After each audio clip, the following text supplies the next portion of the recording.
यास्मीन जी, मैं आपके साथ शुरुआत करना चाहती हूँ। आज सवाल ये है कि दमन का हथियार है या फिर इस्लाम में जरूरी है? क्योंकि अगर इस्लाम में जरूरी है फिर राइट टू चॉइस की तो बात ही नहीं आएगी कि मैं चुन सकूं कि मैं पहनूं या नहीं पहनूं।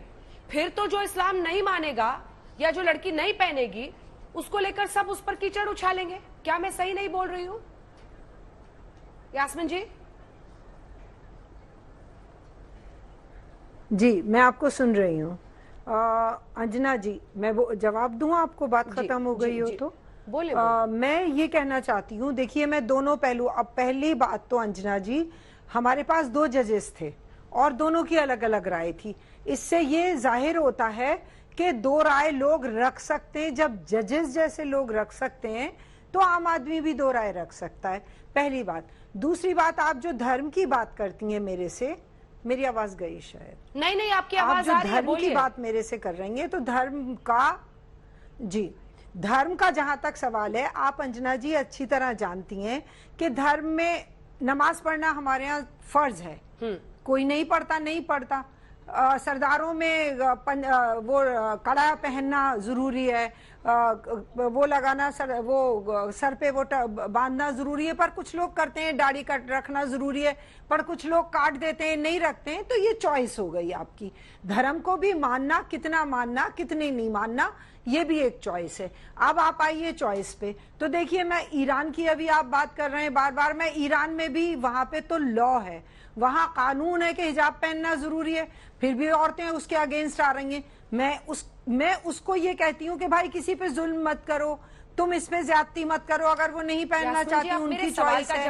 अगर इंडिया में औरतें पहनना चाहती हैं, जी आ रही हूँ, अगर इंडिया में, हाँ कोई बात नहीं, इंडिया में अगर लड़कियां हिजाब पहनना चाहती हैं, जो भी नहीं पहनना चाहती, देखिए मैं आपको एक इसका छोटा सा उदाहरण दे दूं। मेरी मदर आज तक बुर्का ओढ़ती हैं, मैं बुर्का नहीं ओढ़ती, मैं सर पे दुपट्टा लेती हूँ। मेरी बेटी शायद जीन्स पहनती है। तो ये उसकी चॉइस है, आप उसको चॉइस पे छोड़ दो, आप जबरदस्ती मत करो। हाँ, जो लोग जबरदस्ती करते हैं वो गलत है, लेकिन जो अपनी मर्जी से पहनना चाहते हैं, कौन उनके ऊपर जबरदस्ती करना। देखिए फारूकी जी, यही तो प्रॉब्लम है ना। खुद तय करेंगी, ये लड़कियां खुद तय। आपको लगता है इस देश में इतनी आजादी है तमाम लड़कियों को? आपको खुद आपने अपने जीवन में नहीं देखा है? बिल्कुल इतनी, आपने अपने जीवन में नहीं देखा है कि लोगों को जबरन किस तरह से मजबूर किया जाता है? नहीं, मैं बिल्कुल नहीं मानती इस बात को। मेरे पे कभी कोई जबरन नहीं हुई। मैं 68 एज में हूँ, पर मेरे पे कभी कोई जबरन नहीं हुई। और अगर वो ये कहता है, एक तरक्की पसंद, और वक्त के साथ साथ चेंज आता है।